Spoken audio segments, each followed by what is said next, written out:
Nama saya Budi. Saya seorang sopir truk jarak jauh, dan saya tinggal di sebuah kota kecil yang tenang di pinggiran Surabaya, Jawa Timur. Selama bertahun-tahun, saya mengemudi dari Jawa ke Sumatera, mengangkut barang ke seluruh negeri, sementara hati saya tetap berada di rumah bersama istri saya, Sari, dan anak kami, Rizky. Jika Anda baru saja mulai menonton kisah ini sekarang, tariklah napas dalam-dalam karena apa yang akan saya ceritakan adalah sesuatu yang tidak pernah saya bayangkan akan terjadi di rumah saya sendiri, di bawah atap saya sendiri, saat saya sedang di jalan mencoba memberikan kehidupan yang lebih baik untuk keluarga saya. Apa yang saya temukan benar-benar mengubah hidup saya dan mungkin ini juga akan mengubah hidup Anda, terutama jika Anda adalah orang tua yang harus jauh dari anak-anak Anda karena pekerjaan. Terkadang kita pikir kita mengenal orang-orang terdekat kita, tetapi ada hal-hal tersembunyi yang baru terungkap ketika kita paling tidak mengharapkannya. Jika Anda merasa terhubung dengan cerita saya, tolong tekan tombol like untuk membawa sedikit sinar matahari ke hati ayah ini.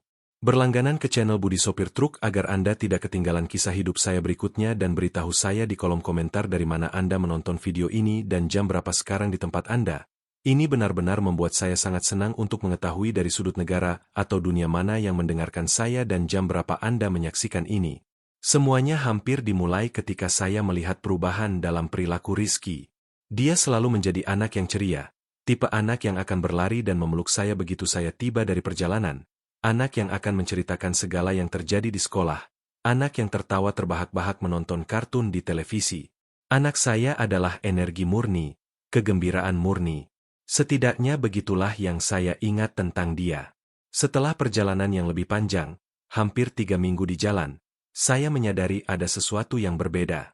Ketika saya tiba di rumah, Rizky hampir tidak keluar dari kamarnya untuk menyambut saya. Ketika saya masuk untuk menemuinya, dia memeluk saya, tetapi dia tampak jauh, dengan tatapan di matanya yang tidak pernah saya lihat sebelumnya. Saya pikir dia hanya lelah. Mungkin dia mengantuk. Apa semuanya baik-baik saja, Nak? Tanya saya sambil mengacak rambutnya seperti biasa. Ya, Ayah, jawabnya pelan, tanpa menatap mata saya. Sari muncul di ambang pintu. Dia memang seperti itu beberapa hari terakhir ini. Sedikit pendiam. Ini pasti hanya fase saja. Dia sedang tumbuh besar. Ayo, makan malam sudah siap. Malam itu, saya mengamati anak saya saat makan malam. Dia makan dengan lambat, kepalanya tertunduk. Saya perhatikan dia kadang-kadang melirik ke ibunya, seolah-olah dia takut melakukan sesuatu yang salah. Dan yang paling aneh, dia punya lingkaran hitam di bawah matanya, seperti dia tidak tidur nyenyak dalam waktu yang lama. Bagaimana sekolahnya? Nak? Saya mencoba memulai percakapan. Baik, jawabnya tanpa mendongak. Dan bagaimana dengan teman-temanmu? Apakah temanmu Fikri masih datang bermain? Saat itulah saya melihat Sari menatap Rizky dengan intens, yang menelan ludah dengan susah sebelum menjawab. Setelah makan malam, saya pergi untuk menidurkannya. Ketika kami berdua saja, saya duduk di tepi tempat tidur dan bertanya lagi apakah semuanya baik-baik saja. Saat itulah dia memegang tangan saya dan mengatakan sesuatu yang membuat darah saya membeku. Ayah, jangan beritahu ibu bahwa aku bicara padamu. Bicara tentang apa, Nak? Tanya saya. Jantung saya berdebar kencang. Tapi sebelum dia bisa menjawab, Sari muncul di ambang pintu. Waktunya tidur. Rizky. Besok sekolah pagi-pagi. Cara anak saya tersentak di tempat tidur ketika melihat ibunya. Itu tidak normal. Saya mencium dahinya dan pergi. Tetapi kepala saya sudah berputar ribuan mil per jam. Saya tidak bisa tidur malam itu. Ada sesuatu yang sangat salah. Saya bisa merasakannya, dan saya memutuskan untuk lebih memperhatikan selama beberapa hari ke depan sebelum kembali ke jalan raya. Dalam hari-hari berikutnya, saya mengamati segalanya dengan lebih hati-hati. Saya perhatikan Rizky bukan lagi anak yang cerewet yang saya kenal. Di sekolah, gurunya memberitahu saya bahwa dia lebih pendiam, kurang terlibat dalam kegiatan. Di rumah, dia menghabiskan sebagian besar waktunya sendirian di kamarnya, menggambar atau membaca. Setiap kali saya bertanya apakah semuanya baik-baik saja, dia selalu bilang ya. Tapi matanya menceritakan kisah yang berbeda. Suatu sore, saat Sari sedang di pasar, saya duduk bersamanya di ruang tamu dan mencoba berbicara. Pada awalnya, dia menolak. tetapi sedikit demi sedikit, dia mulai terbuka sedikit. Nak, kamu bisa menceritakan apa saja pada ayah. Kamu tahu ayah akan selalu melindungimu. Dia diam sejenak, meremas-remas tangannya dengan gugup. Kemudian dengan suara yang hampir berbisik, dia berkata, "Saya tidak suka ketika ayah bepergian." "Ayah, kenapa?" "Nak, apakah ibu tidak merawatmu dengan baik?" "Tidak." Dia tidak menjelaskan lebih lanjut. Dia hanya menundukkan kepalanya. Saya mendesak sedikit lebih jauh. "Rizky, apakah ada sesuatu yang terjadi ketika ayah pergi?" Saat itulah dia mulai menangis pelan. Saya menariknya untuk memeluk dan merasakan tubuh kecilnya gemetar. Di antara isak tangis, dia berbisik, "Ayah, tolong, jangan beritahu ibu aku menangis." Itu menghancurkan saya dari dalam. Rasa takut seperti apa ini? Mengapa anak saya begitu berhati-hati di sekitar ibunya sendiri? "Rizky, apakah ibu melakukan sesuatu padamu? Bisakah kamu ceritakan pada ayah?" "Nak." Saat itu, kami mendengar kunci berputar di pintu depan. Rizky segera menjauh dari saya, menyeka air matanya dengan tangannya, dan sepenuhnya mengubah sikapnya. Seolah-olah dia memakai topeng. "Aku pulang," Sari mengumumkan sambil masuk dengan kantong belanjaan. Melihat kami di ruang tamu, dia tersenyum. Tapi saya merasakan sesuatu yang mengganggu dari senyuman itu. "Kalian berdua sedang apa?" "Hanya berbicara," jawab saya, berusaha terdengar alami. "Benar, Nak?" Rizky mengangguk tanpa mengatakan sepatah kata pun dan meminta izin untuk pergi ke kamar mandi. Ketika dia kembali, matanya masih merah karena menangis, tetapi dia berusaha menyembunyikannya. Selama makan malam-malam itu, saya mengamati interaksi antara anak saya dan istri saya. Cara dia menghindari menatapnya, bagaimana dia mengukur setiap kata sebelum berbicara, bagaimana bahu kecilnya tampak membawa beban yang tak terlihat. Sari, di sisi lain, bertindak normal, bertanya tentang sekolah, berkomentar tentang cuaca, seperti ibu manapun. Kemudian, saat kami bersiap-siap untuk tidur, saya bertanya kepada Sari tentang perilaku Rizky. "Tidakkah kamu pikir dia berbeda? Lebih pendiam? Lebih menarik diri?" Dia mengangkat bahu sambil mengoleskan lotion di wajahnya. "Ini hanya fase, Budi. Anak-anak mengalami ini. Suatu hari mereka ceria, hari berikutnya mereka lebih introvert. Ini normal." Tapi lingkaran hitam itu, sepertinya dia tidak tidur nyenyak. "Dia mengalami beberapa mimpi buruk," jawabnya, tanpa menatap langsung ke arah saya. "Anak-anak melakukan itu. Dan kenapa kamu tidak memberitahuku?" "Karena aku tidak ingin mengkhawatirkanmu saat kamu di jalan. Kamu sudah cukup banyak memikirkan hal lain, kan?" Penjelasan itu tampak masuk akal, tetapi sesuatu di dalam diri saya tetap gelisah. Malam itu, saya terbangun beberapa kali memikirkan anak saya, betapa berbedanya dia, ketakutan di matanya. Dan saat itulah saya menyadari Sari tidak ada di tempat tidur. Saya perlahan bangun dan melangkah keluar dari kamar. Rumah sunyi, hanya dengan lampu kecil di lorong yang menyala. Saat itulah saya melihatnya. Pintu kamar Rizky sedikit terbuka, dan Sari ada di dalam. Saya membeku di lorong, berusaha untuk tidak membuat suara, berusaha memahami apa yang sedang terjadi. Setelah sekitar 30 menit, dia meninggalkan kamar, dengan tenang menutup pintu. "Apa yang kamu lakukan di kamarnya pada jam ini?" tanya saya, mengejutkannya. "Budi, kamu membuatku kaget," serunya sambil memegang dadanya. "Aku pergi untuk memeriksa apakah dia tidur dengan baik. Kamu tahu, karena mimpi buruk." 30 menit untuk memeriksa apakah dia tidur dengan baik? Dia terbangun. Dia gelisah. Aku tinggal di sana menenangkannya. "Kenapa?" "Pertanyaan macam apa itu?" "Maaf," jawab saya, berusaha tidak menunjukkan kecurigaan saya. "Aku hanya khawatir." Kami kembali ke tempat tidur, tetapi saya tidak bisa tidur lagi. Keesokan paginya, setelah Sari mengantar Rizky ke sekolah, saya langsung pergi ke kamarnya. Saya tidak tahu persis apa yang saya cari, tetapi saya tahu saya perlu menemukan petunjuk tentang apa yang sedang terjadi. Saat itulah saya melihat boneka beruang tua yang telah saya berikan padanya bertahun-tahun yang lalu tergeletak di bawah tempat tidur. Boneka beruang yang sangat dicintai Rizky sekarang robek di beberapa tempat dengan isian keluar. Itu membingungkan saya. Anak saya selalu merawat mainannya dengan sangat baik.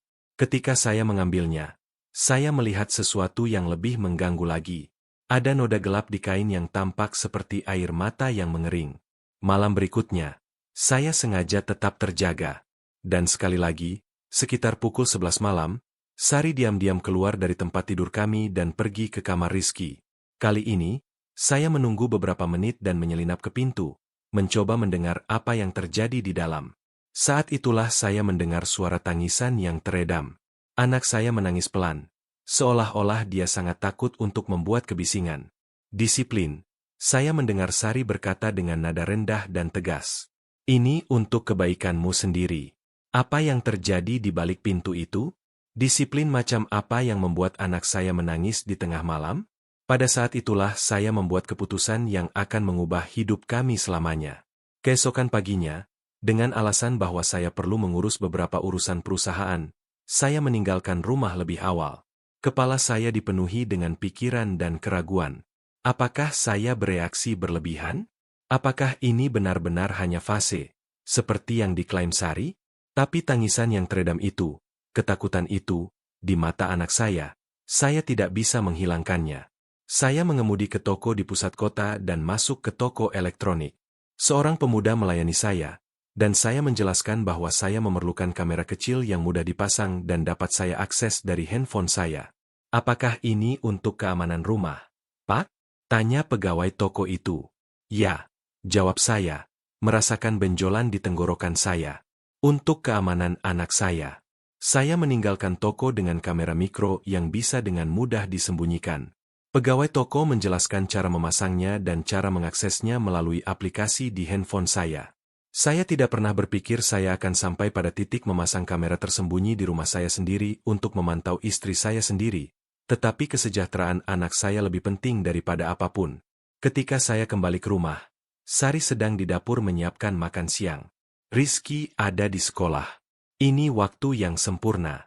Apakah kamu mendapatkan apa yang kamu butuhkan? Tanyanya sambil mengaduk panci di atas kompor. Ya, semuanya beres. Bohong saya sambil memasukkan tas berisi kamera ke saku jaket saya. Aku akan mandi. Saya masuk ke kamar Rizky dan melihat-lihat tempat terbaik untuk memasang kamera. Saya memerlukan sudut yang dapat menangkap seluruh ruangan tetapi tidak mudah terlihat. Akhirnya, saya memutuskan untuk menempatkannya di rak buku di antara beberapa mainan. Kamera itu cukup kecil untuk tidak terlihat, tetapi diposisikan dengan baik untuk menangkap semua yang terjadi di ruangan. Dengan tangan gemetar, saya dengan cepat memasang kamera dan mengujinya di handphone saya. Kamera itu bekerja dengan sempurna. Saya merasakan campuran kelegaan dan rasa bersalah. Lega bahwa saya akhirnya mungkin menemukan apa yang terjadi. Dan bersalah karena melanggar privasi rumah saya sendiri. Tapi sesuatu memberitahu saya bahwa saya melakukan hal yang benar. Malam itu, selama makan malam, saya mencoba bertindak normal. Tetapi perut saya bergejolak. Rizky tetap diam, hanya menjawab ketika ditanya langsung, selalu dengan tatapan waspada itu ke arah ibunya. Sari, di pihaknya, tampak sangat normal, berbicara tentang tetangga, belanja, dan rencana untuk akhir pekan. Aku harus kembali ke Jalan Lusa, komentar saya sambil mengamati reaksi mereka. Perjalanan panjang ke Kalimantan. Saya melihat bahu Rizky sedikit melorot, dan kilatan yang hampir tidak terlihat di mata Sari. Berapa lama kali ini? Tanyanya dengan ketenangan yang sekarang tampak mencurigakan. Setidaknya 2 minggu, mungkin lebih. Rizky semakin menundukkan kepalanya sambil mengotak-atik makanannya dengan garpu. Sari tersenyum samar. Kami akan merindukanmu. Kan, Rizky? Dia mengangguk tanpa mengatakan apa-apa. Setelah makan malam, saya pergi untuk menidurkannya. Ketika kami berdua saja, dia erat-erat memegang tangan saya. Ayah, apakah ayah benar-benar harus bepergian? Keputusasaan dalam suaranya menghancurkan hati saya. Ya, nak, ayah harus bekerja. Tapi lihat, ini akan berlalu dengan cepat, dan ayah akan segera kembali, oke? Dia tidak menjawab. Dia hanya memeluk saya erat, seolah-olah dia tidak pernah ingin melepaskan. Pada saat itu, saya yakin saya telah melakukan hal yang benar dengan memasang kamera. Keesokan harinya, Saya menghabiskan waktu sebanyak mungkin dengan Rizky. Saya mengajaknya makan es krim setelah sekolah. Kami bermain lempar tangkap di halaman. Kami menonton kartun favoritnya di televisi. Saya ingin dia tahu bahwa saya ada untuknya, bahwa dia bisa mempercayai saya. Malam itu, sebelum dia tertidur, saya duduk di tepi tempat tidur dan mencoba sekali lagi untuk membuatnya berbicara. Rizky, kamu tahu kamu bisa menceritakan apa saja pada ayah, kan? Bahkan jika seseorang memberitahumu untuk tidak melakukannya. Dia dengan cepat melihat ke arah pintu, seolah-olah memeriksa apakah kami benar-benar sendirian. Aku tahu, ayah, bisiknya. Apakah ada sesuatu yang terjadi yang ingin kamu ceritakan pada ayah? Sesuatu yang membuatmu sedih atau takut? Matanya berkaca-kaca dengan air mata, tetapi dia menahannya. Aku tidak bisa. Ayah, kenapa tidak? Nak, kenapa? Dia mulai berbicara, tetapi suaranya gagal. Saat itu, kami mendengar langkah kaki di lorong. Itu Sari yang mendekat. Waktunya tidur untukmu juga, katanya sambil berdiri di ambang pintu. Kamu perlu istirahat untuk perjalananmu besok, Budi. Saya memberikan Rizky pelukan terakhir dan berbisik di telinganya. Ayah menyayangimu, nak. Ayah akan selalu melindungimu. Ketika saya meninggalkan kamar, Sari mengikuti saya kembali ke tempat tidur kami. Kami berbaring, dan setelah beberapa saat, saya berpura-pura tidur. Sekitar 1 jam kemudian, ketika dia pikir saya sedang tidur nyenyak, dia diam-diam bangun dan meninggalkan kamar. Saya dengan cepat meraih handphone saya dan membuka aplikasi kamera. Jantung saya berdebar begitu keras. Saya pikir itu akan melompat keluar dari dada saya. Di layar, saya melihat Sari memasuki kamar Rizky. Dia dengan lembut menutup pintu di belakangnya. Rizky sedang berbaring, tetapi terjaga. Seolah-olah dia sudah mengharapkan kunjungan malam itu. Saya melihatnya mengecil di bawah selimut, menarik selimut sampai ke dagunya. Ibu, tolong, bisiknya. Aku hari ini sudah baik. Kamu tahu itu tidak masalah, kan? Jawab Sari dengan suara yang tidak pernah saya dengar dari dirinya sebelumnya. Dingin, jauh. Ini untuk pendidikanmu. Saat itulah saya melihat sesuatu yang membekukan darah saya. Sari menarik lakban dari saku jubah mandinya. Pada saat itu, saya merasakan seluruh tubuh saya menjadi dingin. Di layar handphone kecil, saya menyaksikan istri saya, ibu dari anak saya, bergerak menuju tempat tidur dengan lakban di tangannya. Rizky semakin mengecil, mata kecilnya terbuka lebar ketakutan. Tolong, ibu, mohonnya dengan lembut. Aku janji akan lebih baik. SST, bisiknya sambil meletakkan jari di bibirnya. Tetangga tidak boleh mendengar. Ingat? Dan ayah juga tidak boleh. Dengan gerakan cepat, dia merobek sepotong lakban dan tanpa ragu-ragu menempelkannya di mulut anak saya. Rizky saya, anak laki-laki saya yang berusia 8 tahun, suaranya dibungkam dengan cara yang begitu kejam. Tangan saya gemetar sangat parah. Saya hampir menjatuhkan handphone. Lebih baik begini, kata Sari dengan nada rendah. Sekarang, kita tidak akan mengganggu siapapun dengan tangisan, kan? Kemudian, dia mengeluarkan sandal bersol keras dari saku jubah mandinya yang lain. Rizky, dengan mulutnya masih tertutup, mencoba memohon dengan matanya. Air mata dia mulai mengalir di wajah kecilnya. Ini untuk kebaikanmu sendiri, lanjutnya dengan suara dingin itu. Saya bahkan tidak akan mengenalinya sebagai suara wanita yang saya nikahi. Suatu hari nanti, kamu akan berterima kasih padaku karena mengajarimu disiplin. Apa yang terjadi selanjutnya adalah salah satu hal tersulit yang pernah harus saya saksikan dalam seluruh hidup saya. Sari mulai memukul anak saya dengan sandal. Ini bukan pukulan ringan atau tamparan disipliner seperti yang dilakukan beberapa orang tua. Ini adalah pukulan keras yang berulang-ulang, sambil dia berbisik agar dia belajar pelajarannya. Rizky tidak bisa berteriak karena lakban itu, tetapi tubuhnya bergetar dengan setiap pukulan. Saya menyaksikan bahu kecilnya gemetar dengan isak tangis yang sunyi, air mata membasahi bantalnya. Dan yang terburuk dari semuanya, saya melihat campuran rasa sakit dan pasrah di matanya, seolah-olah ini adalah rutinitas yang sudah dikenal. Saya ingin berlari keluar dari kamar saya, menerobos masuk ke kamarnya, dan menghentikan semuanya segera. Tetapi sebagian dari diri saya tahu saya memerlukan bukti nyata tentang apa yang sedang terjadi. Saya perlu mendokumentasikan kekejaman itu untuk memastikan Rizky tidak akan pernah mengalami ini lagi. Jadi, dengan hati yang hancur, saya terus merekam. Ini karena kamu terlalu banyak bicara dengan ayahmu hari ini. Saya mendengar Sari berkata di antara pukulan-pukulan itu. Kamu tahu kamu tidak boleh memberitahunya urusan kita. Akhirnya, setelah apa yang terasa seperti selamanya, dia berhenti. Rizky meringkuk di tempat tidur. Tubuh kecilnya gemetar dengan isak tangis yang bisu. Ingat kesepakatan kita? Kata Sari sambil membungkuk ke arahnya. Jika kamu memberitahu ayahmu apapun, aku akan tahu, dan akan jauh lebih buruk. Kemudian dia merobek lakban dari mulutnya, membuatnya meringis kesakitan. Sekarang keringkan wajahmu dan tidurlah. Dan aku tidak ingin mendengar suara apapun. Mengerti? Rizky mengangguk. Ketakutan. Sari meratakan selimut di atasnya, seolah-olah tidak ada yang terjadi, seolah-olah gerakan itu bisa menghapus kekerasan dari beberapa saat sebelumnya. Selamat malam, nak, katanya, kemudian meninggalkan kamar, menutup pintu dengan lembut. Dalam kegelapan kamar saya, dengan handphone masih di tangan saya dan gambar-gambar dari apa yang baru saja saya saksikan terbakar dalam ingatan saya menangis dalam diam. Bagaimana saya tidak melihatnya sebelumnya? Bagaimana saya bisa membiarkan anak saya rentan begitu lama? Perjalanan-perjalanan itu, ketidakhadiran yang panjang, sudah berapa lama ini terjadi? Beberapa menit kemudian, Sari kembali ke tempat tidur kami. Saya berpura-pura tidur, tetapi setiap serat keberadaan saya ingin menghadapinya, berteriak, bertanya bagaimana dia mampu melakukan itu kepada anak kami. Tetapi saya tahu saya harus bertindak strategis. Rizky dalam bahaya, dan saya perlu bertindak hati-hati untuk melindunginya dengan benar.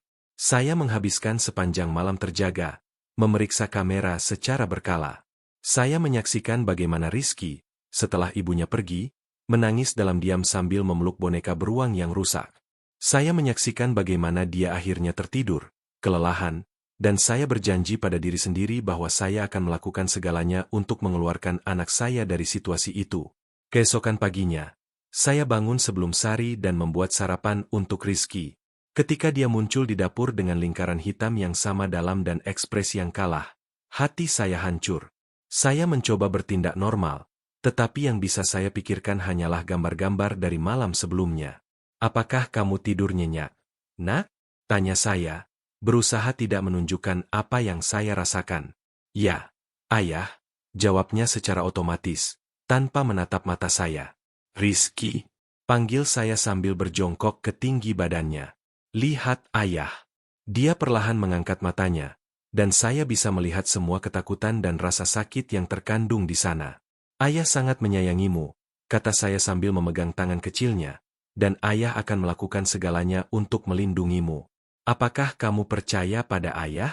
Untuk sesaat singkat, saya melihat secercah harapan di matanya, tetapi itu dengan cepat digantikan oleh ketakutan ketika kami mendengar Sari mendekat. Selamat pagi, katanya sambil memasuki dapur, seolah-olah tidak ada yang terjadi. Sudah sarapan? Bagus sekali. Saya mengamati saat dia menuangkan kopi dan mengoleskan mentega di atas roti, bertindak seperti ibu yang penuh kasih yang selalu saya kira dia. Orang yang sama yang beberapa jam sebelumnya telah menyiksa anak kami dalam kesunyian malam. Jam berapa kamu berangkat hari ini? Tanyanya dengan santai. Setelah makan siang, jawab saya, berusaha menjaga suara saya tetap stabil. Aku ingin memanfaatkan siang hari di jalan raya. Bagus sekali, senyumnya. Jangan khawatir tentang apapun. Kami akan baik-baik saja. Kan, Rizky? Anak saya hanya mengangguk tanpa mengatakan apa-apa. Setelah sarapan, saat Sari mengantarkan Rizky ke sekolah, saya bergegas membuat salinan video dari malam sebelumnya. Saya perlu memastikan bahwa bukti itu aman. Saya mentransfer file ke flash disk dan juga mengunggahnya ke penyimpanan cloud. Saya tidak bisa mengambil risiko kehilangan bukti yang mengerikan namun sangat penting itu. Ketika saya kembali ke jalan sore itu, ini jauh dari perjalanan kerja normal. Setiap kilometer yang membawa saya menjauh dari rumah adalah siksaan, mengetahui anak saya akan sendirian dengan pelakunya. Tetapi sekarang saya punya rencana, dan kamera akan tetap waspada, merekam segalanya sehingga saya bisa bertindak dengan kekuatan penuh hukum. Malam itu, saya memarkir truk di rest area dan dengan hati yang berat, saya mengakses aplikasi kamera. Seperti yang saya duga, adegan dari malam sebelumnya terulang lagi.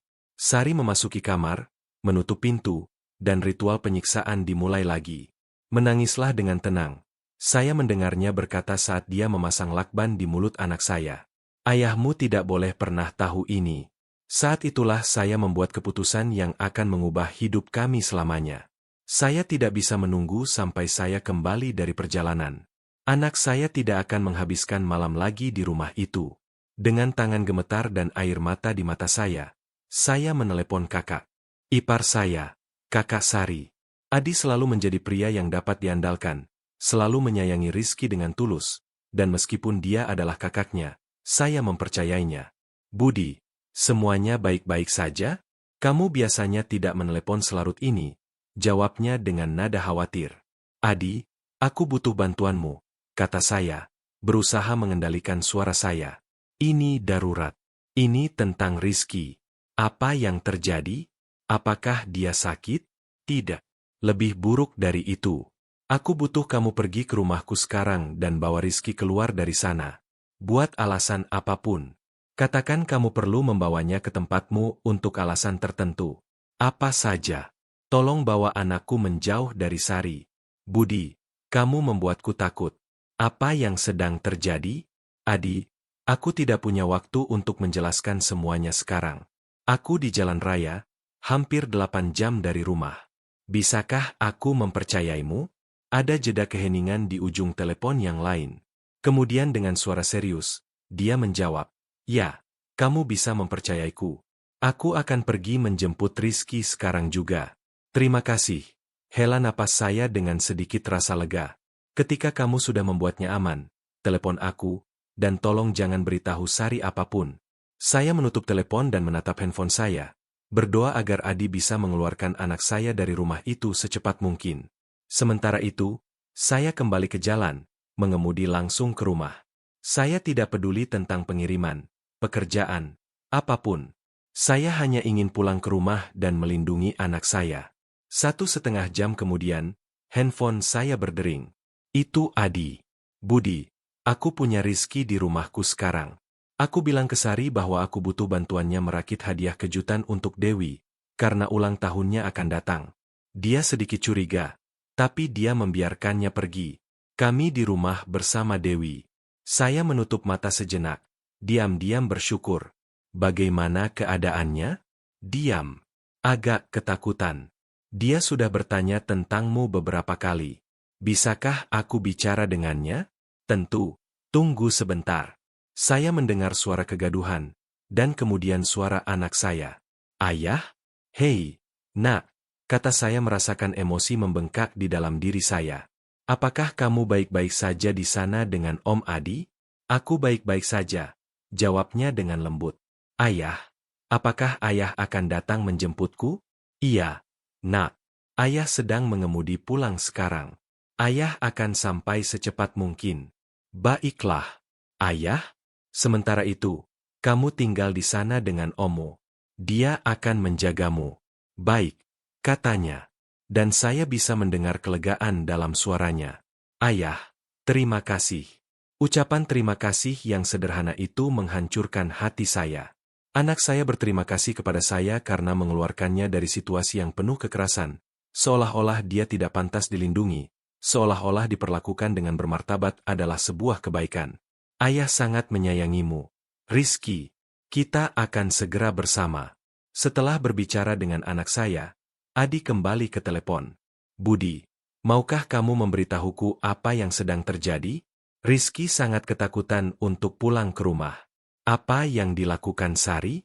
Adi, aku tahu ini sulit dipercaya, tapi kakakmu telah melakukan kekerasan fisik terhadap Rizky.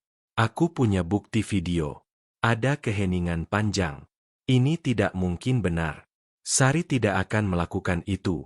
Aku juga tidak ingin mempercayainya. Jawab saya dengan suara yang pecah. Tapi aku melihatnya dengan mata kepalaku sendiri. Aku memasang kamera di kamarnya karena aku melihat ada yang salah. Dia menunggu sampai aku tertidur, atau ketika aku bepergian, dan masuk ke kamarnya di tengah malam, menutup mulutnya dengan lakban agar dia tidak membuat kebisingan, dan memukulnya. Ini bukan pukulan disipliner, Adi. Ini kekerasan murni. Ya Allah, bisiknya, jelas terguncang. Aku punya videonya. Aku akan menunjukkannya padamu ketika aku sampai di sana. Untuk saat ini, aku hanya perlu tahu anakku aman. Dia aman di sini bersamaku dan Dewi. Kamu bisa tenang. Sari sudah menelepon 2 kali, menanyakan kapan aku akan membawanya pulang. Apa yang kamu katakan padanya? Bahwa aku membutuhkan bantuannya merakit furnitur kejutan untuk Dewi, dan bahwa kami akan mampir ke warung burger setelahnya. Aku bilang aku akan membawanya pulang nanti. Aku tidak tahu apakah dia percaya, tapi itu yang terbaik yang bisa aku pikirkan. Terima kasih, Adi. Sungguh, aku akan sampai di rumah besok pagi. Aku akan langsung ke rumahmu. Aku bahkan tidak akan mampir ke tempatku dulu. Kami akan menunggu. Dan Budi, aku bahkan tidak tahu harus berkata apa. Aku tidak pernah membayangkan kakakku mampu melakukan sesuatu seperti itu. Aku juga tidak. Jawab saya merasakan benjolan di tenggorokan saya. Aku juga tidak. Saya terus mengemudi sepanjang malam tanpa berhenti untuk beristirahat. Setiap saat saya memikirkan anak saya, tentang bekas luka, bulan-bulan atau tahun-tahun penyiksaan yang akan meninggalkan bekas padanya. Bagaimana seorang ibu bisa melakukan itu kepada anaknya sendiri? Bagaimana saya tidak menyadarinya lebih cepat? Saat saya mengemudi, saya mengingat tanda-tanda kecil yang telah saya abaikan, lingkaran hitam, perilaku tertutup, ketakutan di matanya. Alasan Sari tentang disiplin dan pendidikan. Saya mengingat semua kali Rizky mencoba memberitahu saya sesuatu tetapi berhenti ketika Sari masuk ke ruangan. Semua kali dia memohon kepada saya untuk tidak bepergian, untuk tinggal di rumah. Sekitar pukul 6 pagi, saya berhenti di SPBU untuk mengisi bahan bakar dan mencuci muka saya. Saya kelelahan secara fisik dan emosional. Sementara saya menunggu petugas menyelesaikan pengisian bahan bakar, saya memutuskan untuk memeriksa sekali lagi apa yang terjadi di rumah. Saya mengakses kamera di handphone saya dan melihat bahwa kamar Rizky kosong. Tempat tidurnya rapi. Tapi kemudian saya mendengar suara Sari di telepon. Aku tidak tahu, Ibu, katanya sambil mondar-mandir di kamar. Adi menjemput Rizky kemarin dan masih belum membawanya kembali. Dia tidak menjawab teleponku. Aku khawatir. Dan Budi menelepon mengatakan dia pulang lebih awal dari perjalanan. Ada jeda saat dia mendengarkan respons ibunya. Aku tidak tahu apakah dia mencurigai sesuatu. Dia bertindak aneh beberapa hari terakhir ini, mengamati segalanya dengan cermat, mengajukan banyak pertanyaan tentang Rizky. Jeda lagi. Tentu saja, aku tidak memberitahunya apapun. Rizky tahu untuk tidak bicara. Dia terlalu takut untuk memberitahu siapapun. Saya merasakan darah saya mendidih. Dia berbicara tentang menyiksa anak kami seolah-olah itu adalah sesuatu yang normal. Seperti itu adalah rahasia yang seharusnya tidak dibagikan dengan saya. Aku harus menutup telepon sekarang. Ibu, aku akan menelepon Adi lagi. Segera setelah dia meninggalkan kamar, saya menutup aplikasi dan kembali ke truk. Saya perlu pulang ke rumah secepat mungkin. Ketika saya akhirnya tiba di kota, sudah lewat pukul 9 pagi. Saya langsung pergi ke rumah Adi, seperti yang telah kami sepakati. Dia membuka pintu dengan ekspresi serius. Dia masih tidur, kata Adi dengan tenang. Dia baru bisa tertidur sekitar pukul 5 pagi. Dia tampak takut untuk memejamkan matanya. Bisakah aku melihatnya? Adi membawa saya ke kamar tamu, di mana Rizky tidur meringkuk dalam selimut, dengan ekspresi damai yang tidak pernah saya lihat dalam waktu yang lama. Saya duduk di tepi tempat tidur dan dengan lembut mengusap rambutnya. Dia bergerak sedikit, tetapi tidak bangun. Budi, Adi memanggil dari lorong. Kita perlu bicara sekarang. Saya meninggalkan kamar, membiarkan pintu sedikit terbuka sehingga saya bisa mendengar jika Rizky bangun. Di ruang tamu, Adi dan Dewi menunggu saya. Ekspresi mereka khawatir. Aku melepas bajunya untuk memandikannya tadi malam, kata Dewi dengan mata berkaca-kaca. Dia punya bekas luka di punggungnya. Budi, bekas lama, bekas baru. Seperti seseorang memukulnya secara teratur. Aku tahu. Selesai saya merasakan air mata kembali ke mata saya. Aku tahu. Aku melihatnya. Kamu bilang kamu punya video. Adi mengingatkan saya. Saya mengeluarkan handphone saya dan menunjukkan kepada mereka rekaman dari 2 malam terakhir. Dewi harus meninggalkan ruangan sambil menangis. Adi menonton dalam diam. Wajahnya pucat, tangannya gemetar. Ya Allah, Budi, katanya ketika video selesai. Ini sungguh kejam. Aku tidak bisa percaya kakakku sendiri. Aku juga tidak, jawab saya sambil menyimpan handphone. Tapi kita perlu bertindak cepat. Sari sudah curiga. Dia sudah meneleponmu beberapa kali. Aku perlu membawa Rizky ke tempat yang aman dan pergi ke polisi. Saat itu, kami mendengar suara kecil datang dari lorong. Ayah? Rizky berdiri di sana sambil menggosok matanya yang masih mengantuk. Ketika dia melihat saya, dia berlari ke arah saya dan melemparkan dirinya ke pelukan saya sambil terisak. Saya memeluknya erat, berjanji pada diri sendiri bahwa saya tidak akan pernah membiarkan siapapun menyakiti anak saya lagi. Ayah? Sekarang semuanya baik-baik saja. Nak, bisik saya di telinganya. Ayah ada di sini. Tidak ada yang akan menyakitimu lagi. Dia bergantung pada saya seolah-olah hidupnya tergantung padanya. Dan dalam suatu cara, memang benar demikian. Saya duduk di sofa dengan Rizky di pangkuan saya. Wajahnya tertanam di dada saya. Tangan kecilnya mencengkeram baju saya seolah-olah dia takut saya akan menghilang setiap saat. Adi dan Dewi memberi kami ruang. Pergi ke dapur untuk membuat kopi. Saya hanya duduk di sana, memegang anak saya, merasakan tubuhnya yang gemetar secara bertahap menjadi tenang. Nak, panggil saya dengan lembut ketika saya merasakan dia lebih rileks. Ayah perlu berbicara denganmu tentang sesuatu yang sangat penting. Dia mengangkat wajahnya, matanya masih merah karena menangis. Ada begitu banyak ketakutan di sana. Begitu banyak rasa sakit untuk anak sekecil itu. Kamu tidak perlu takut lagi, lanjut saya sambil memegang tangan kecilnya di tangan saya. Ayah tahu apa yang terjadi ketika ayah tidak di rumah. Ayah tahu apa yang ibu lakukan padamu di malam hari. Tubuhnya langsung tegang, dan saya melihat kepanikan tumbuh di matanya. Ayah, dia akan marah jika dia tahu aku mengatakan sesuatu. Kamu tidak mengatakan apa-apa. Nak, ayah menemukannya sendiri.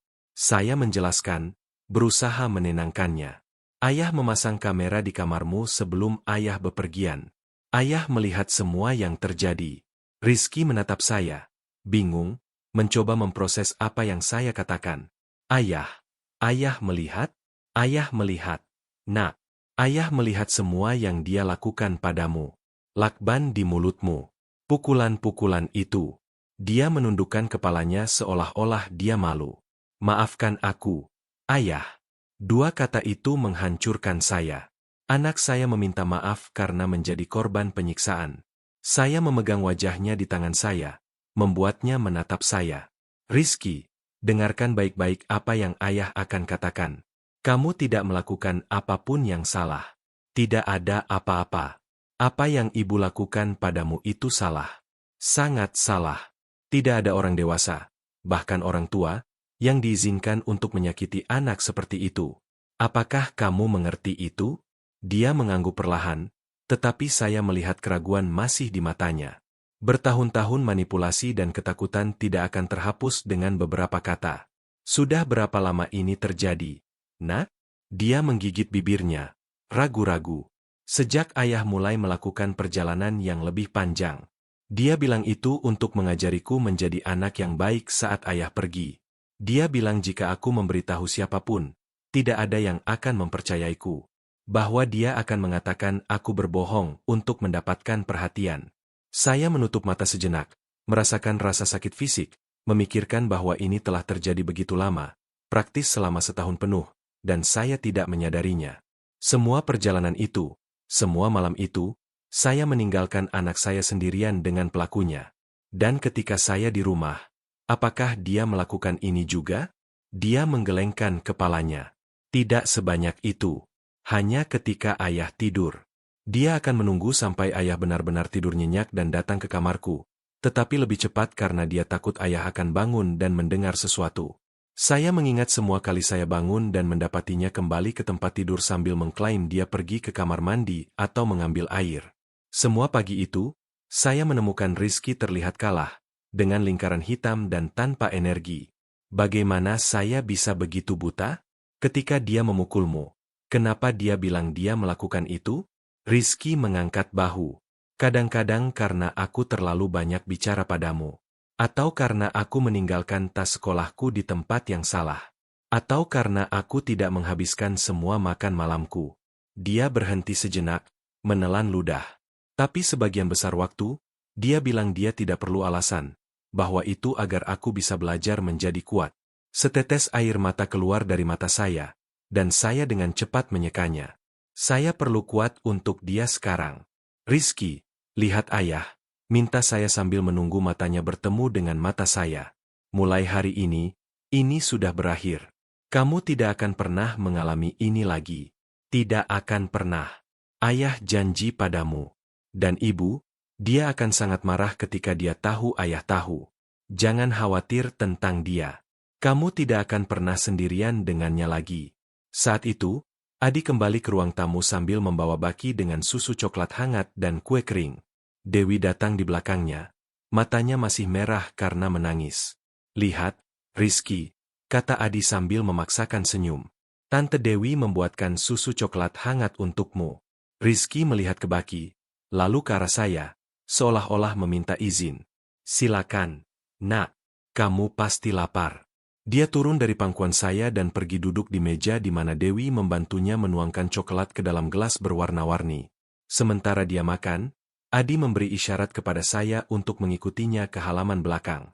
Jadi, Budi, apa yang akan kamu lakukan sekarang? Aku akan ke kantor polisi, kata saya dengan tegas. Aku akan menunjukkan video, mengajukan laporan, dan meminta surat perintah perlindungan untuk Rizky. Aku akan melakukan semua yang diperlukan untuk menjaga anakku tetap aman. Kamu tahu ini akan menghancurkan keluargamu, kan? Bahwa Sari bisa masuk penjara? Saya menatapnya dengan serius. Adi, aku tahu dia kakakmu, tapi apa yang dia lakukan, apa yang sudah dia lakukan selama berbulan-bulan, itu sudah menghancurkan keluarga kami. Seorang ibu yang menyiksa anaknya sendiri tidak pantas mendapat gelar itu. Dan ya, jika sistem peradilan memutuskan dia harus masuk penjara, biarlah begitu. Dia mengangguk perlahan. Kamu benar. Hanya saja sulit untuk menerima bahwa kakakmu sendiri mampu melakukan sesuatu seperti itu. Tapi Rizky yang utama. Dia hanya seorang anak. Tepat sekali. Saya setuju. Dan aku pernah gagal melindunginya. Aku tidak akan gagal lagi. Apa yang bisa aku lakukan untuk membantu? Kamu sudah membantu, Adi, dengan memberi kami tempat tinggal, dengan melindungi anakku ketika aku tidak bisa. Aku hanya perlu kamu dan Dewi tinggal bersama Rizky saat aku pergi ke kantor polisi. Aku tidak ingin dia melalui ini sekarang. Tentu saja, tidak masalah. Dia bisa tinggal di sini selama yang diperlukan. Kami kembali ke dalam dan menemukan Rizky lebih ceria, berbicara dengan tenang dengan Dewi sementara dia melayaninya dengan lebih banyak kue kering. Ini adalah pertama kalinya dalam waktu lama saya melihatnya seperti ini. Hampir santai, hampir. Seperti anak laki-laki yang seharusnya dia. Nak, panggil saya sambil berlutut di sampingnya. Ayah perlu keluar untuk beberapa jam untuk mengurus beberapa hal penting. Kamu akan tinggal di sini dengan Om Adi dan Tante Dewi. Oke? Kepanikan segera kembali ke matanya. Ayah akan kembali. Kan? Ayah? Janji? Tentu saja. Ayah akan kembali. Nak, ayah janji. Ayah hanya akan menyelesaikan beberapa hal untuk memastikan kamu aman. Ibu akan datang menjemputku. Kan? Tidak. Jawab saya dengan tegas. Dia tidak akan datang ke sini. Ayah yakin? Mengerti? Dia mengangguk tetapi masih terlihat tidak aman. Dewi merasakan ketakutannya, menyarankan, Rizky, bagaimana kalau kita menonton film superhero yang kamu sukai saat ayahmu mengurus sesuatu? Saran itu tampaknya sedikit menghiburnya. Saya memberikan dia pelukan terakhir sebelum pergi sambil berjanji lagi bahwa saya akan segera kembali. Dalam perjalanan ke kantor polisi, handphone saya tidak berhenti berdering. Itu Sari. Saya mengabaikan beberapa panggilan pertama, tetapi pada percobaan kelima, saya memutuskan untuk menjawab. Saya perlu membeli waktu. Halo, jawab saya dengan kering. Budi, serunya dengan nada lega. Syukurlah. Aku sudah mencoba meneleponmu selama berjam-jam. Adi membawa Rizky tadi malam dan masih belum membawanya kembali. Dia tidak menjawab teleponku. Aku khawatir. Kemunafikan kata-kata itu membuat saya marah. Dia khawatir tentang anak yang dia siksa secara metodis. Dia baik-baik saja. Jawab saya sambil mencoba mengendalikan amarah dalam suara saya. Dia masih bersama Adi. Kenapa kamu tidak memberitahuku bahwa kamu pulang lebih awal? Dan kenapa kamu belum pulang ke rumah? Kamu di mana? Aku sedang mengurus beberapa urusan. Saya menghindar. Aku akan pulang nanti. Budi, apa yang sedang terjadi? Kamu bertindak aneh. Kita akan bicara ketika aku sampai di sana. Jawab saya, dan menutup telepon sebelum dia bisa mengajukan pertanyaan lebih lanjut.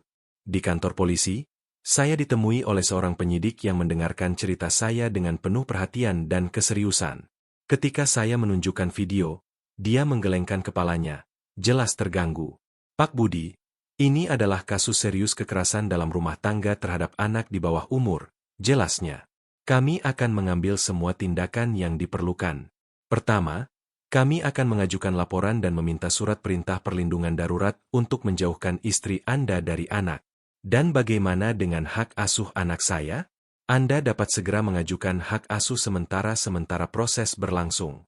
Dengan bukti ini, sangat mungkin hakim akan mengabulkan permohonan. Saya menghabiskan beberapa jam berikutnya memberikan keterangan, mengisi formulir, dan mengirim video ke sistem polisi. Penyidik menelepon Dinas Sosial dan Perlindungan Anak, yang mengirim perwakilan untuk memantau kasus. Semuanya tampak terjadi dalam gerakan lambat dan cepat pada saat yang sama. Ketika saya akhirnya meninggalkan kantor polisi, sudah sore hari. Saya memiliki laporan polisi dan protokol untuk permohonan surat perintah perlindungan di tangan. Penyidik meyakinkan saya bahwa seorang petugas akan pergi ke rumah saya hari itu juga untuk memberitahu Sari tentang perintah, yang melarangnya mendekati Rizky atau menghubunginya dengan cara apapun. Saat saya mengemudi kembali ke rumah Adi, saya menerima panggilan dari nomor yang tidak dikenal. Itu petugas pengadilan yang memberitahu saya bahwa dia baru saja menyampaikan pemberitahuan surat perintah perlindungan kepada Sari. Dia tidak bereaksi dengan baik, komentarnya. Dia menjadi gelisah, mengatakan itu semua kebohongan, bahwa Anda mengarang-ngarang untuk mengambil anaknya. Itu sudah diharapkan, jawab saya dengan lelah. Apakah Anda memiliki tempat yang aman untuk tinggal dengan anak di bawah umur itu? Karena dia tidak akan bisa tinggal di tempat tinggal yang sama dengannya? Ya, kami di rumah kakak ipar saya untuk saat ini. Saya berencana menyewa tempat sendiri dalam beberapa hari ke depan. Bagus sekali. Ada masalah? Hubungi kantor polisi segera. Ketika saya tiba di rumah Adi, saya menemukan Rizky lebih tenang, menonton televisi dengan Dewi. Ketika dia melihat saya, dia berlari untuk memeluk saya. Ayah kembali, serunya dengan lega. Ayah berjanji, kan? Senyum saya sambil mengangkatnya, dan ayah selalu menepati janjinya. Adi memanggil saya ke dapur sementara Dewi tetap bersama Rizky di ruang tamu. Sari datang ke sini, katanya dengan tenang. Saya merasakan darah saya membeku. Apa? Kapan? Sekitar 1 jam yang lalu. Dia sangat marah, mengatakan kamu telah mengarang kebohongan tentang dia, bahwa kamu ingin menjauhkannya dari anaknya. Dia bilang dia baru saja menerima surat perintah perlindungan dan tahu kami ada di sini. Dia mencoba masuk untuk melihat Rizky. Mencoba? Dia mencoba. Tapi aku tidak membiarkannya. Aku bilang padanya dia sangat kesal dan akan lebih baik kembali ketika dia lebih tenang. Dia mengancam akan menelepon polisi. Tapi aku mengingatkannya bahwa surat perintah perlindungan itu untuk dia, bukan untuk kami. Dia akhirnya pergi, tapi aku yakin dia akan kembali. Kita harus pergi dari sini, simpul saya sambil mengusap rambut saya. Aku tidak ingin melibatkan kalian lebih dari yang sudah aku lakukan. Kemana kamu akan pergi? Aku akan menyewa kamar hotel untuk saat ini, sampai aku menemukan apartemen. Jangan bodoh, Budi. Adi meletakkan tangannya di bahu saya. Kamu bisa tinggal di sini selama yang kamu butuhkan. Rumahku besar. Kami punya kamar tamu. Rizky sudah merasa nyaman di sini. Aku tidak ingin menyebabkan masalah untukmu dan Dewi. Sari adalah kakakmu. Ini sangat rumit. Dia adalah kakakku. Ya. Tapi apa yang dia lakukan tidak bisa dimaafkan. Rizky hanya seorang anak. Dia tidak pantas melalui ini. Kamu akan tinggal di sini sampai kamu menetap lagi. Sudah diputuskan. Saya merasakan gelombang rasa syukur untuk pria itu yang, meskipun menjadi kakak dari orang yang telah menyebabkan begitu banyak kerugian, memilih untuk berpihak pada apa yang benar, dengan keadilan dan perlindungan anak yang tidak bersalah. Malam itu, ketika saya menidurkan Rizky di kamar tamu, dia meminta saya untuk tinggal sampai dia tertidur. Saya berbaring di sampingnya, dan kami tetap dalam keheningan selama beberapa menit. Ayah, panggilnya dengan tenang.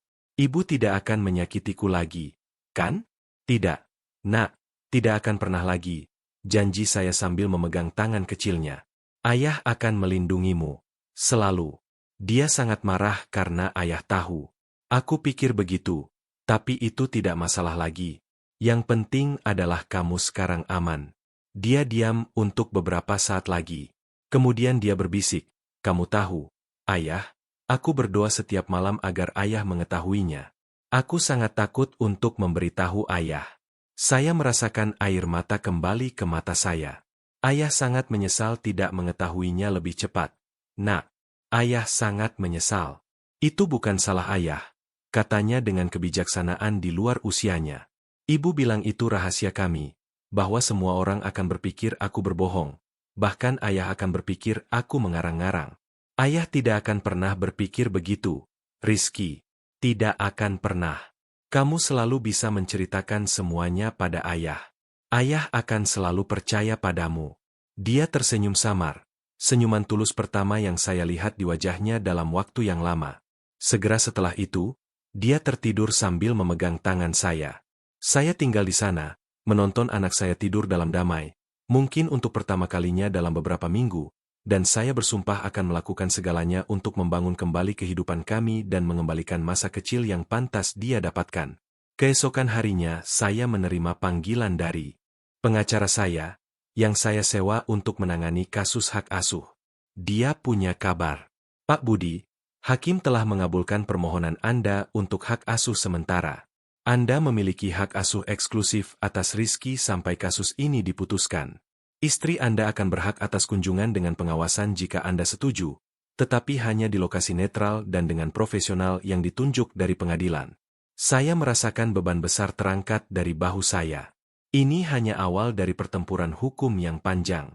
Saya tahu itu, tetapi ini adalah awal, langkah penting dalam memastikan keamanan anak saya. Ketika saya menutup telepon, saya melihat Rizky mengamati saya dari ambang pintu dapur, matanya penuh harapan dan ketakutan pada saat yang sama. Ayah, apakah kita akan baik-baik saja? Saya membuka lengan saya dan dia berlari ke arah saya. Saya memeluknya dengan semua kekuatan cinta saya, mengetahui kami memiliki jalan panjang di depan, tetapi bertekad untuk membuat semuanya berhasil.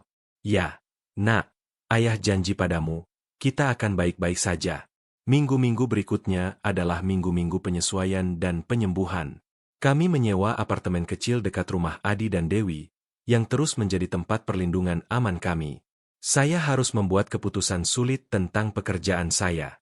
Perjalanan truk jarak jauh tidak cocok dengan realitas baru menjadi ayah tunggal.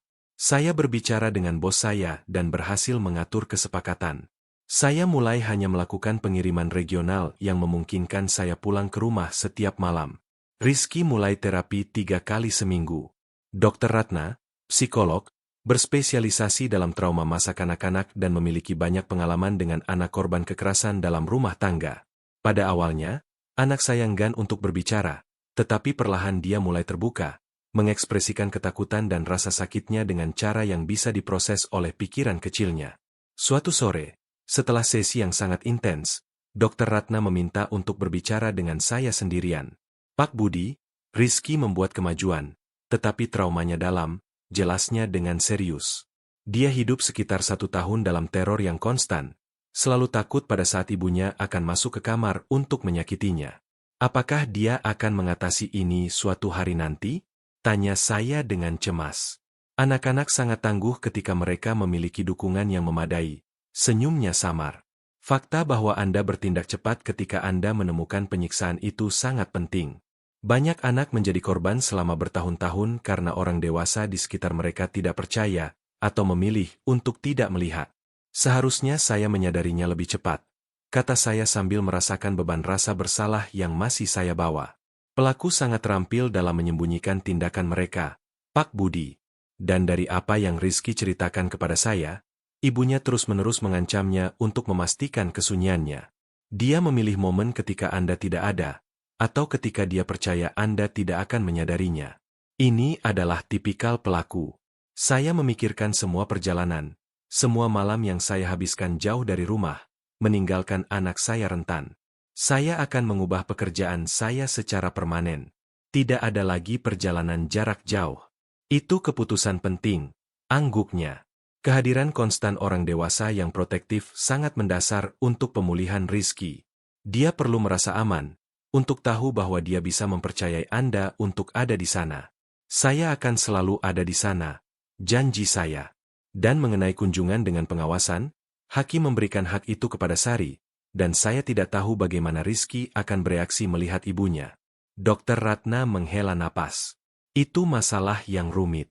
Secara hukum, dia memiliki hak itu, kecuali terbukti bahwa kunjungan akan merugikan kesehatan mental Rizky. Berdasarkan apa yang saya lihat, saya dapat menyiapkan laporan untuk pengadilan yang merekomendasikan bahwa kunjungan ditangguhkan sementara, setidaknya sampai Rizky lebih stabil secara emosional. Itu akan sangat membantu, jawab saya dengan lega. Dia masih terbangun berteriak beberapa malam, memanggil, takut bahwa dia akan datang untuk menyakitinya. Mimpi buruk adalah hal yang umum dalam kasus trauma. Mereka akan berkurang dengan waktu dan terapi. Dia berhenti sejenak. Pak Budi, ada satu hal lagi yang perlu kita diskusikan. Rizky menyebutkan bahwa ibunya menggunakan agama untuk membenarkan hukuman. Dia bilang itu disiplin agama, bahwa dia melakukannya untuk kebaikannya sendiri. Saya merasakan perut saya bergejolak. Dia tidak pernah sangat religius dengan saya. Saya tidak pernah membayangkan dia akan menggunakan itu sebagai alasan untuk. Saya bahkan tidak bisa menyelesaikan kalimat. Sayangnya, ini lebih umum daripada yang mungkin dibayangkan. Beberapa orang memelintir konsep agama untuk membenarkan kekerasan terhadap anak-anak. Ini juga menjelaskan sebagian dari kebingungan moral yang dirasakan Rizky. Dia diyakinkan bahwa dia pantas menderita, bahwa itu untuk kebaikannya. Saya meninggalkan sesi itu dengan hati yang berat, tetapi juga dengan lebih banyak kejelasan tentang bagaimana membantu anak saya. Dalam perjalanan pulang, kami berhenti di kedai es krim.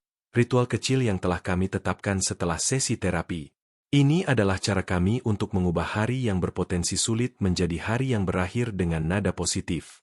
Bagaimana percakapan dengan Dr. Ratna hari ini? Nak?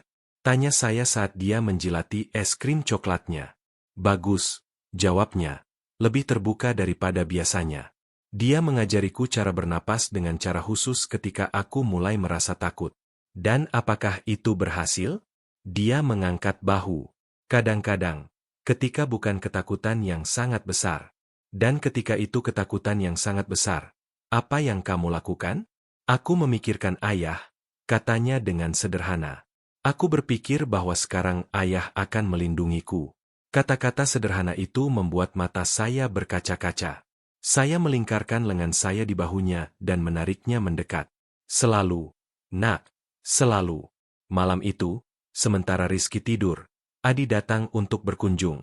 Dia tampak tegang, khawatir. Ada apa? Tanya saya sambil menawarkan kopi padanya. Sari mencoba membangun kasus melawanmu, katanya langsung.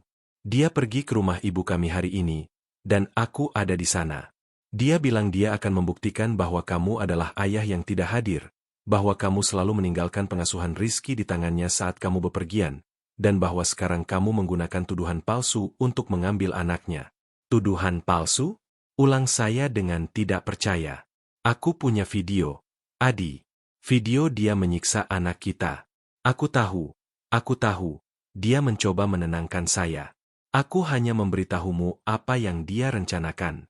Dia bilang dia akan menemukan saksi, tetangga, kerabat, orang-orang dari sekolah Rizky, yang akan mengatakan bahwa dia selalu menjadi ibu yang baik, berdedikasi, dan penuh kasih. Dan apa yang dikatakan orang-orang itu lebih penting daripada bukti nyata tentang apa yang dia lakukan ketika tidak ada yang melihat? Saya berdebat dengan frustrasi. Budi, kamu tahu betapa rumitnya sistem peradilan, terutama dalam hal sengketa hak asuh. Hela napas Adi.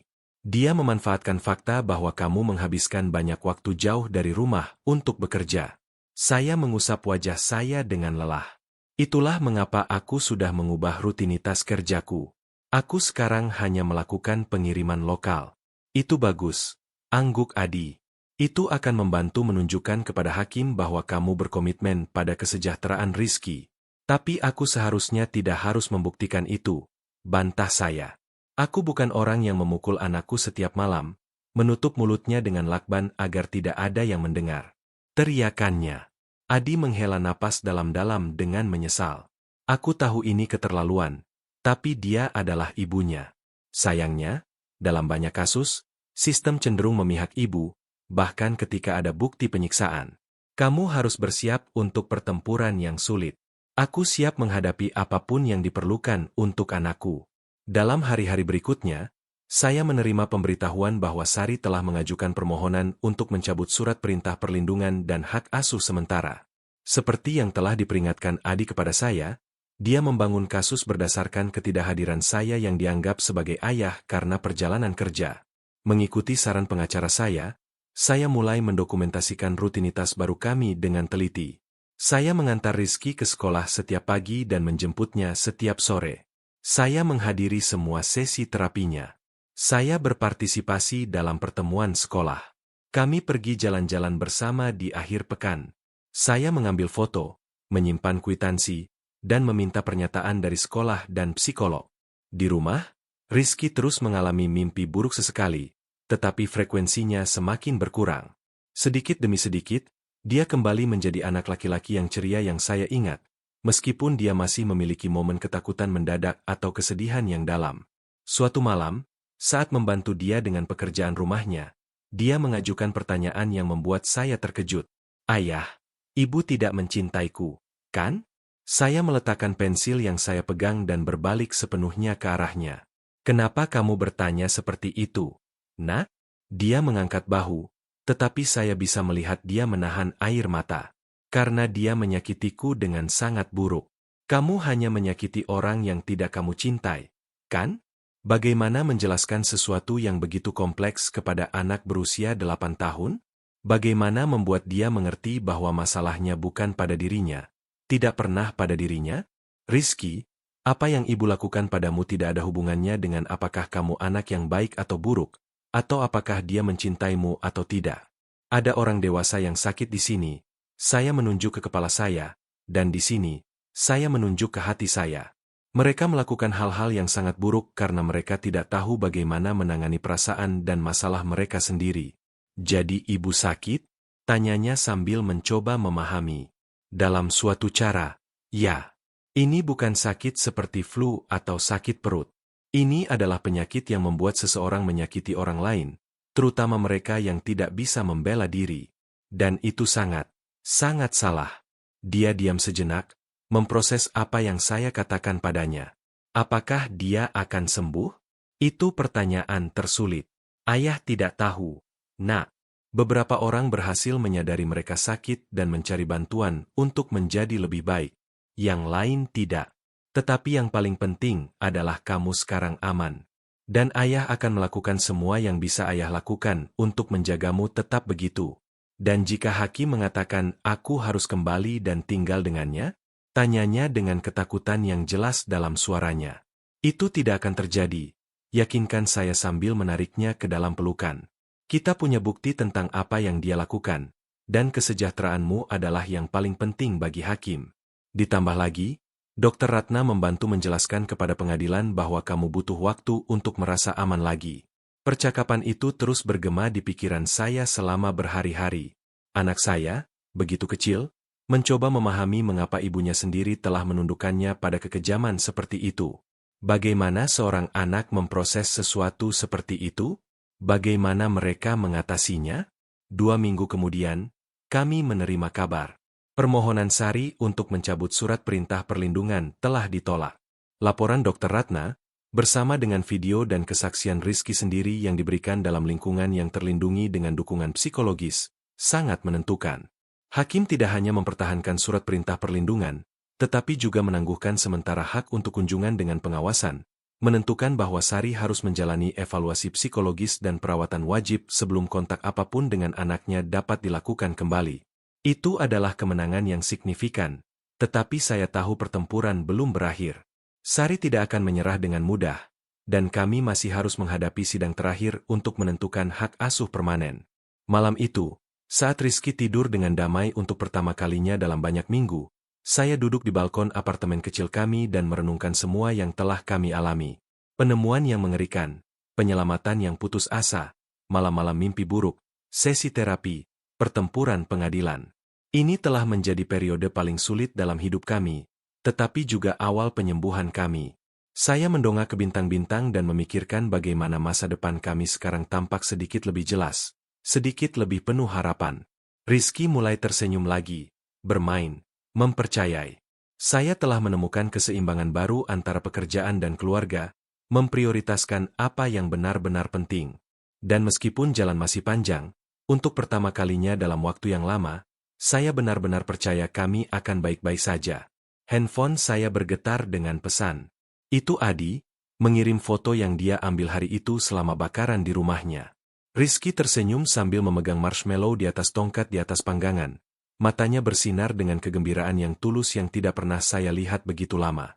Di bawah foto itu ada pesan Adi. Senyuman itu layak untuk setiap pertempuran, bukan? Saya membalas dengan hati yang penuh. Setiap pertempuran.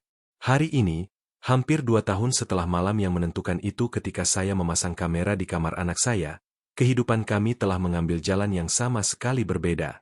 Kami tinggal di rumah kecil tetapi nyaman dengan halaman di mana Rizky dapat bermain dan di mana kami menanam kebun sayur kecil bersama-sama. Saya memiliki pekerjaan yang stabil sebagai manajer logistik untuk perusahaan transportasi lokal. Tidak ada lagi perjalanan panjang. Saya selalu pulang ke rumah setiap malam. Rizky sekarang berusia 10 tahun. Mimpi buruk yang dulu sering terjadi sekarang jarang. Dia melanjutkan terapi, tetapi kami telah menguranginya menjadi seminggu sekali. Dokter Ratna mengatakan kemajuannya luar biasa.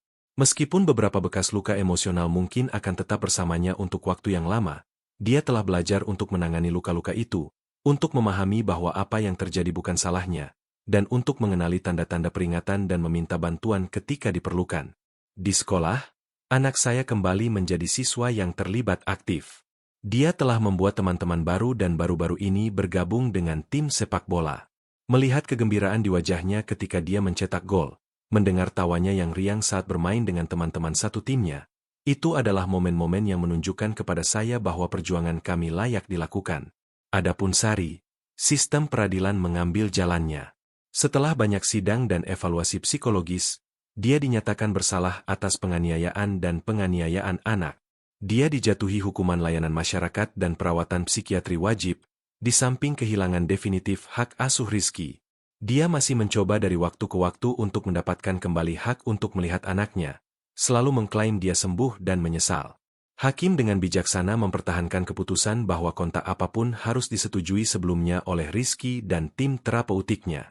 Hingga hari ini, anak saya tidak menunjukkan minat untuk melihat ibunya lagi.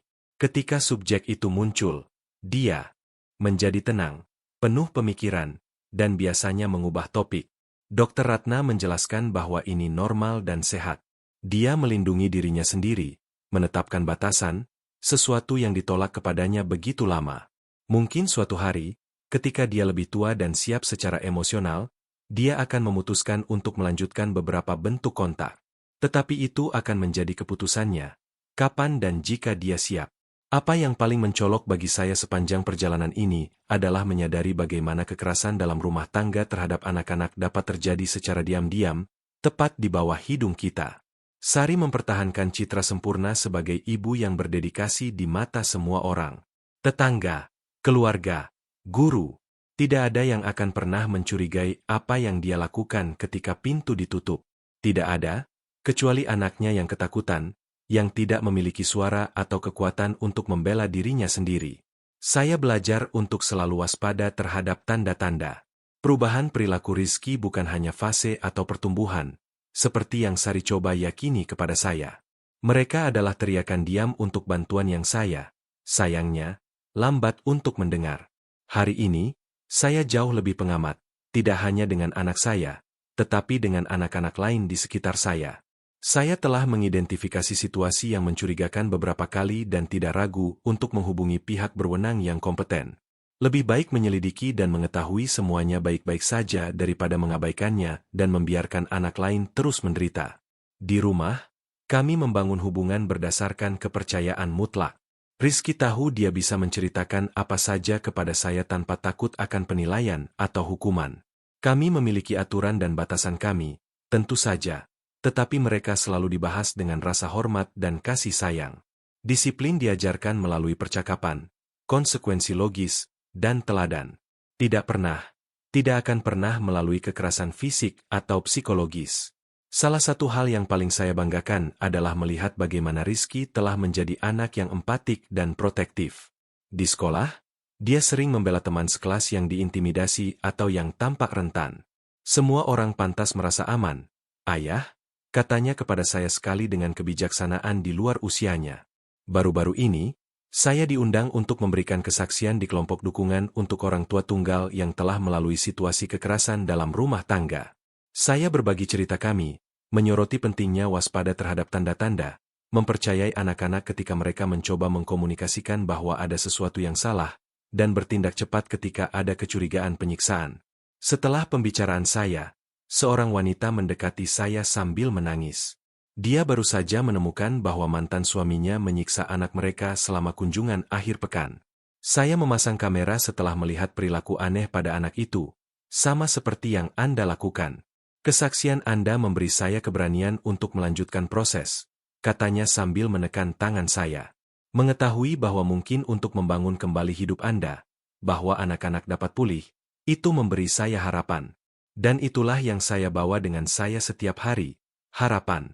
Harapan bahwa Rizky melanjutkan jalan penyembuhannya, bahwa dia tumbuh kuat dan percaya diri, meskipun kesulitan yang dia hadapi begitu awal dalam hidupnya. Harapan bahwa cerita kami dapat membantu keluarga lain mengidentifikasi dan menghentikan siklus kekerasan. Harapan bahwa sebagai masyarakat, kita dapat melindungi anak-anak kita dengan lebih baik. Kamera yang saya pasang di kamar anak saya tidak hanya mendokumentasikan kengerian yang dia alami, itu menyelamatkan hidupnya. Itu memungkinkan saya untuk melihat kebenaran gelap yang tersembunyi di rumah saya sendiri dan memberi saya alat yang diperlukan untuk melindunginya. Itu adalah gerakan putus asa yang berubah menjadi keselamatan. Hari ini, ketika saya melihat Rizky bermain tanpa beban di halaman, berlari mengejar bola dengan anjing kami, anjing kampung yang kami adopsi tahun lalu, saya melihat seorang anak yang akhirnya menjalani masa kecil yang pantas dia dapatkan. Mata yang dulu membawa begitu banyak ketakutan sekarang bersinar dengan kegembiraan dan keingintahuan. Lingkaran hitam yang dalam telah digantikan oleh pipi yang merah muda. Keheningan yang ketakutan telah berubah menjadi tawa dan percakapan yang bersemangat tentang hari-hari sekolahnya, teman-temannya, mimpi-mimpinya. Kadang-kadang ketika kami menonton televisi bersama atau membaca cerita sebelum tidur, dia memeluk saya dengan cara yang mengingatkan saya seberapa jauh kami telah datang. Dalam momen-momen itu, saya diam-diam bersyukur karena telah mengikuti naluri saya malam itu, karena tidak mengabaikan tanda-tanda, karena memiliki keberanian untuk menghadapi kebenaran, tidak peduli seberapa menyakitkannya. Perjalanan tidak mudah. Ada hari-hari keputusasaan, keraguan, dan rasa bersalah. Ada malam-malam ketika saya bertanya-tanya apakah kami membuat kemajuan, apakah kami akan pernah sepenuhnya mengatasi trauma. Tetapi setiap langkah kecil ke depan, senyuman yang tulus, malam tanpa mimpi buruk, pelukan spontan, menunjukkan kepada saya bahwa kami berada di jalan yang benar. Untuk para orang tua yang menonton saya meninggalkan Anda dengan nasihat yang lahir dari rasa sakit dan pengalaman. Percayalah pada naluri Anda. Jika ada sesuatu yang tampak salah dengan anak Anda, kemungkinan besar memang demikian. Anak-anak mengubah perilaku mereka karena berbagai alasan. Tetapi perubahan drastis, terutama yang melibatkan ketakutan, penarikan diri, dan tanda-tanda fisik seperti lingkaran hitam atau memar, tidak boleh diabaikan. Bicaralah dengan anak-anak Anda. Hadir. Amati. Dengarkan tidak hanya apa yang mereka katakan, tetapi juga apa yang tidak mereka katakan. apa yang mereka ekspresikan melalui perilaku, gambar, dan permainan. Dan ingat, kekerasan terhadap anak-anak tidak memiliki pembenaran. Itu bukan disiplin. Itu bukan pendidikan. Itu bukan untuk kebaikan mereka sendiri. Itu adalah penyiksaan murni dan sederhana. Dan sebagai masyarakat, kita memiliki kewajiban untuk melindungi yang paling rentan, untuk memberi suara kepada mereka yang sering tidak bisa atau gagal berbicara untuk diri mereka sendiri. Cerita kami memiliki akhir yang bahagia. Meskipun semua kesulitan, Rizky aman, dia sedang dalam proses penyembuhan, dan dia tumbuh dikelilingi oleh cinta dan rasa hormat. Tidak semua cerita berakhir dengan cara ini.